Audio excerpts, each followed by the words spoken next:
பத்திரிகை நண்பர்களுக்கு எங்களுடைய வணக்கம். என்னோடு பாரதிய ஜனதா கட்சியினுடைய மூத்த வழக்கறிஞர் அண்ணன் பால் கனகராஜ் அவர்கள், பாரதிய ஜனதா கட்சியினுடைய வழக்கறிஞர் பிரிவுடைய தலைவர் குமரகுரு அண்ணன் அவர்கள், பாரதிய ஜனதா கட்சி வழக்கறிஞர் பிரிவினுடைய எல்லா வழக்கறிஞர்கள், பாரதிய ஜனதா கட்சியினுடைய தலைவர்கள் எல்லோரும் இன்று சைதாப்பேட்டை நீதிமன்றத்தில் முன்னாள் அமைச்சர் திரு TR பாலு அவர்கள் என் மீது தொடரப்பட்ட இந்த அவதூறு வழக்கில் இன்று நேரடியாக நான் இந்த சம்பந்தப்பட்ட வழக்கில் கடந்த ஒரு 3 மணி நேரமாக திரு TR பாலு அவர்களே நேரடியாக குறுக்கு விசாரணை செய்வதற்கு ஒரு வாய்ப்பு கிடைத்தது.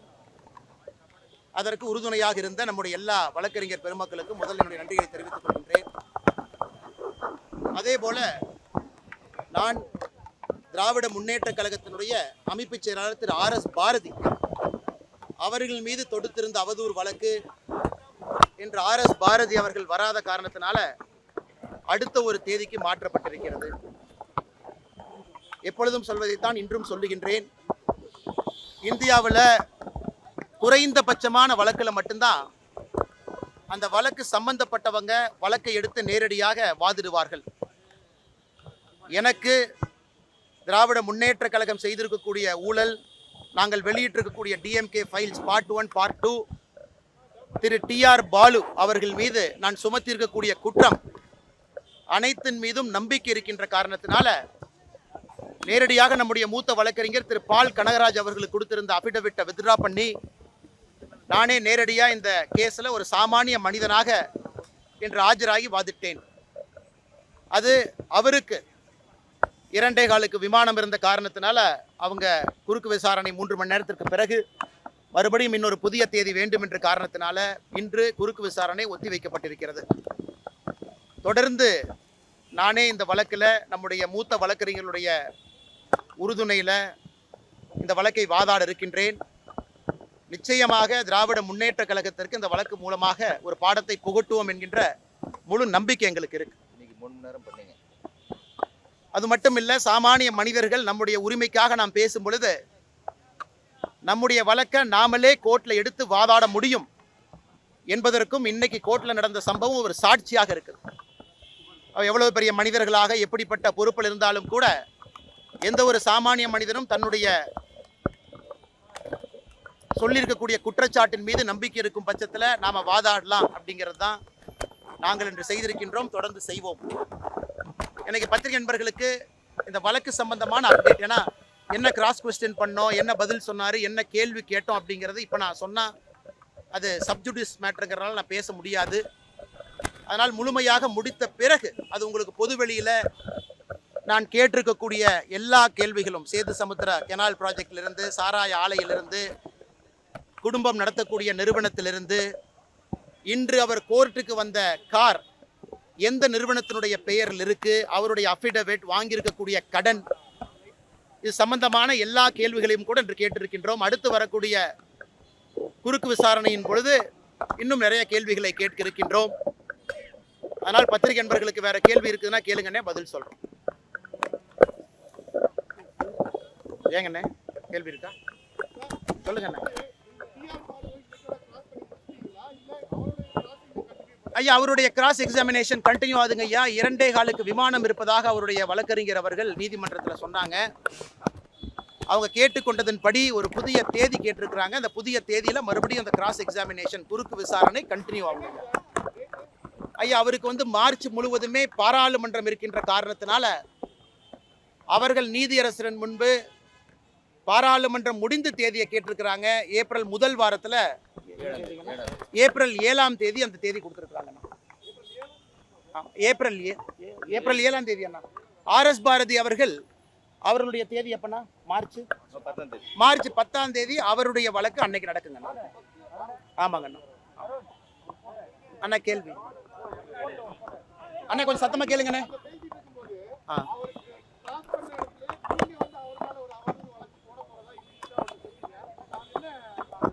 அண்ணா நாம கிராஸ் கொஸ்டின் அவருடைய, அதாவது இந்த வழக்கை பொறுத்தவரை நான் அவர் மீது சொல்லியிருக்கக்கூடிய டிஎம்கே ஃபைல்ஸ் குற்றச்சாட்டுக்கு அவர் அவதூறு வழக்கு போட்டிருக்கிறார். ஆனா நான் கேட்ட கேள்விக்கு அண்ணன் பதில் சொல்லாம என் மீது ஒரு புதிய அவதூறு அங்க ஆரம்பிச்சார். அதாவது நான் என்னுடைய மனைவியின் பேர்ல சொத்து வாங்கியிருக்கிறேன் அப்படின்னு சொன்னாரு. நான் கேட்டேன், என் மனைவி என்ன படிச்சிருக்காங்கன்னு தெரியுமான்னு கேட்டேன், தெரியாதுனாரு. என் மனைவி என்ன சம்பாதிக்கிறாங்களான்னு கேட்டேன், தெரியாதுனாரு.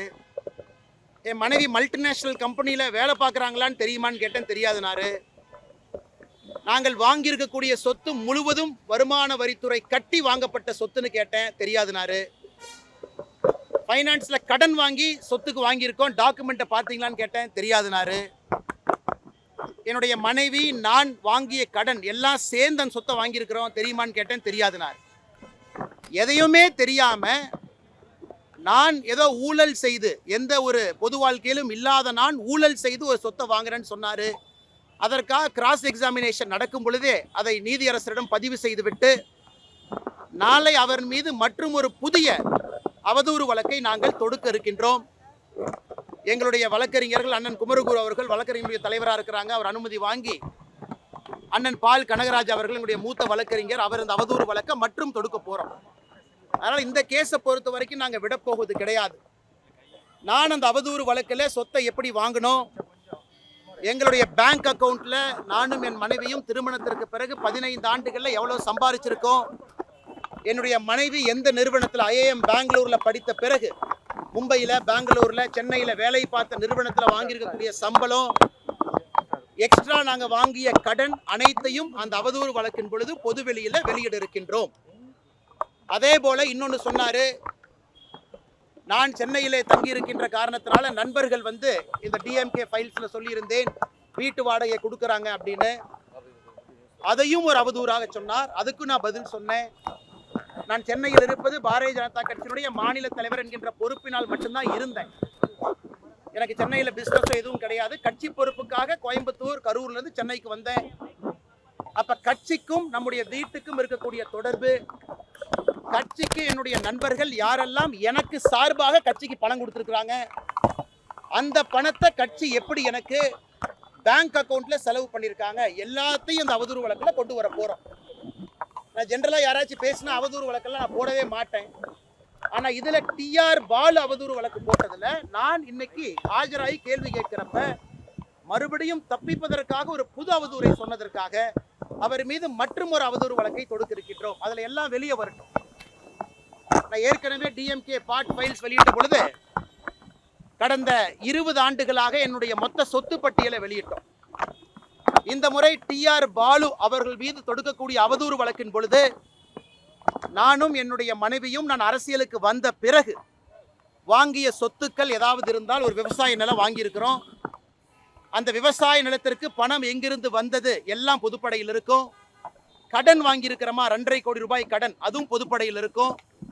அதனால் நேர்மையான அரசியலை முன்னெடுக்க வேண்டும் என்று நினைக்கக்கூடிய நான் அந்த கடினமான பாதையில் பயணிச்சு தான் ஆகணும். எனக்கு இந்த டிஆர் பாலு அவர்கள் மீது நான் தொடுக்கக்கூடிய புது அவதூறு வழக்கு என்பது இதையெல்லாம் பொது வெளியில் பத்திரிகை நண்பர்கள் மூலமாக தமிழக மக்களுக்கு சொல்வதற்கு ஒரு வாய்ப்பாக பயன்படுத்தி எல்லாத்தையும் வெளியே சொல்வதற்கு இந்த அவதூறு வழக்கை பயன்படுத்திக் கொள்ள இருக்கின்றோம்.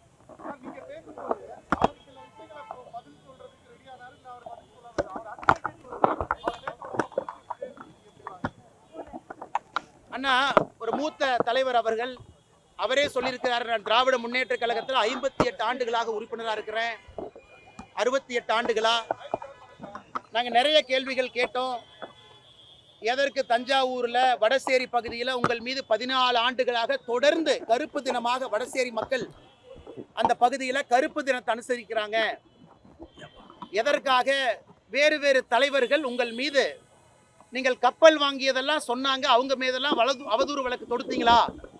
சுப்பிரமணிய சாமி அவர்கள் மீது, மேடம் ஜெயலலிதா அவர்கள் மீது, இவர்கள் மீது, அண்ணன் எம்கே அழகிரி அவர்கள் மீது அதெல்லாம் ஸ்பெசிஃபிக்காக கேட்டோம். எம்கே அழகிரி அவர்கள் நீங்கள் ஊழல் செஞ்சனால தான் 2009 கேபினெட்ல இல்லைன்னு சொன்னாரு, அழகிரி அவர்கள் மீது அவதூறு வழக்கு தொடுத்தீங்களான்னு கேட்டோம். இதுவரை டிஆர் பாலு அவர்கள் சம்பந்தப்பட்ட பொது வாழ்க்கையில எல்லா கேள்விகளையுமே கேட்டுக்கொண்டிருக்கின்றோம். இன்று அவர் வந்த கார் கூட தெரியாது, ஏதாச்சும் கார் இருந்தா ஏறி உட்காந்துட்டு வருவேன்னு தான் சொன்னாரு. அதையும் ஆழமாக கேட்டிருக்கின்றோம். காரணம், தமிழக மக்களுக்கு இதன் மூலமாக பல விஷயங்களை தெளிவுபடுத்துவதற்கு ஒரு வாய்ப்பாக பார்க்கின்றோம். நீதியின் மீது முழு நம்பிக்கை இருக்கிறது, நீதி வெல்லும் என்கின்ற முழு நம்பிக்கையும் இருக்கு. அதனால் அடுத்த கிராஸ் எக்ஸாமினேஷன் அதை கண்டினியூ பண்ண போறோம்.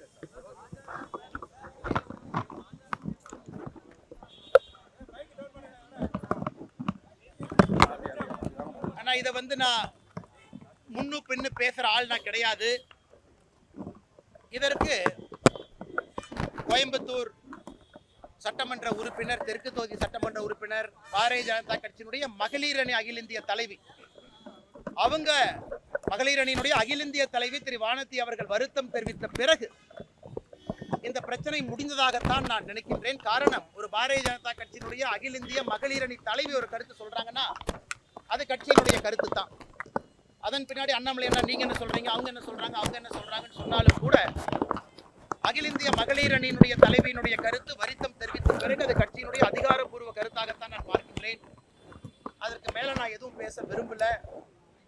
அதே நேரத்தில் சகோதரர் விஜய் அவர்கள் மாற்று அரசியல் கட்சியில் இருக்கக்கூடிய நண்பர்கள் பொது வாழ்க்கைக்கு வந்திருக்கிறாங்க. எல்லோருக்குமே ஒரு திக் ஸ்கின் தேவைப்படுகிறது. இன்னைக்கு கூட என் மனைவியை பற்றி கிராஸ் எக்ஸாமினேஷன் பேசுறப்பவே சொன்னாங்க. அதெல்லாம் தாண்டி தான் சில இடத்துல நம்ம செல்ல வேண்டியது இருக்குது. சரியா தப்பா எனக்கு தெரியலீங்கன்னா that is a problem with politics. அரசியலினுடைய அடிப்படை பிரச்சனையே நம்முடைய குடும்ப உறுப்பினர்களை முட்டுசந்தியில் கொண்டு வந்து நிறுத்தி விடுகின்றோம். இது அடிப்படை பிரச்சனை.